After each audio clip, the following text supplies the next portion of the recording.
নমস্কার, আমি সত্যবার্তা থেকে বলছি। এসআইআর কালকে শেষ হয়েছে। আজকে আমাদের রাজ্য সরকারের যুবকদের এসআইআর শুরু করেছে। এখন যেরকমভাবে আজকে দেখা যাচ্ছে যে এই যুবসাথী ফর্ম নেওয়ার জন্য কত জায়গায় পুলিশ লাঠি চালাচ্ছে। তো যুবকদের তো এমনি অবস্থা সঙ্গীন, তার উপরন্ত বেকার ভাতা নেওয়ার জন্য যেরকমভাবে রৌদ্রে দাঁড়িয়ে লাইনে দাঁড়িয়ে আছেন, তার উপরন্ত লাঠি চার্জ হচ্ছে পুলিশদের। তো এটা অসহ্য ব্যাপার।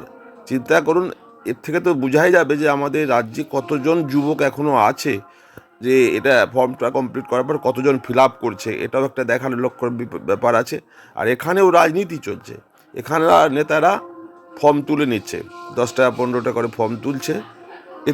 এতেও ঠিক এসআইআর সিস্টেমেরই কারবার চলছে।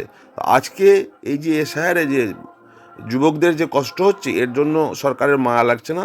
যখন কি ভোটারের এসআইআর এর জন্য দাঁড়াচ্ছিল, তখন তার নানা রকম কথা বলছিলেন, কিন্তু আজকে কোনো কথা বলবেন কি?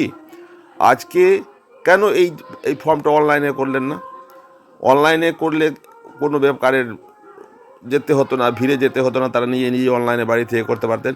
কেন অনলাইনে করলেন না? নিশ্চয়ই কোনো এর মধ্যে কুচক্রান্ত আছে, যার জন্য অনলাইনে এটা ফিল আপ করার জন্য সুযোগ দেননি। অনলাইনে ফিল আপ দেওয়ার সুযোগ হলে ছেলেদের কোনো অসুবিধা ছিল না, বাড়িতে বসে বসে করতে পারতো। কিন্তু কেন করল সরকার? এর জবাব সরকারকে অবশ্যই দিতে হবে। আমার তো মনে হচ্ছে যে এরকম ঘটনা ঘটছে, কোনো দিন এতেও দুর্ঘটনা ঘটতে পারে। যেরকম লক্ষণ দেখা যাচ্ছে, এতেও দুর্ঘটনা। অপরদিকে আবার মাদ্রাসা যারা শিক্ষকরা আছেন, তাদের দাবি দাওয়া নিয়ে এখন তো 61 দিন থেকে ধর্নায় বসে আছেন কলকাতাতে। তাদের ব্যাপারে সরকার কিছু ভাবছেন না। তারা তো হচ্ছেন দুধ দেওয়া গরু তাদের জন্য। তাদের কথা ভাবছেন না কেন? তাদের সঙ্গে দেখা করছে না কোনো মন্ত্রী কেন? আর 61 দিন ধরে তারা ধর্না দিচ্ছেন। আর এই রাজ্য সরকারের এসআইআর যে আরম্ভ করেছেন, এটা যুবকদের নিয়ে, যুবকের জীবন নিয়ে খেলছেন। তো এটা কি ঠিক হচ্ছে?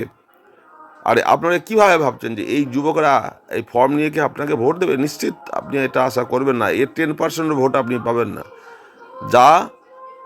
যা কষ্ট দিয়েছেন যুবকদের চাকরি না দিয়ে, তার প্রতিশ্রুতি আপনাকে ফল পেতেই হবে। আপনাদের যদি এই ভিডিওটা ভালো লাগে, তাহলে লাইক, শেয়ার, সাবস্ক্রাইব আমার চ্যানেলটা করবেন। অবশ্য আজকে যে দৃশ্য দেখছি, দেখে খুব কষ্ট লাগছে যে এইরকম ঘটনা ঘটছে, এরকম লাঠিচার্জ হচ্ছে সব জায়গাতে। নমস্কার।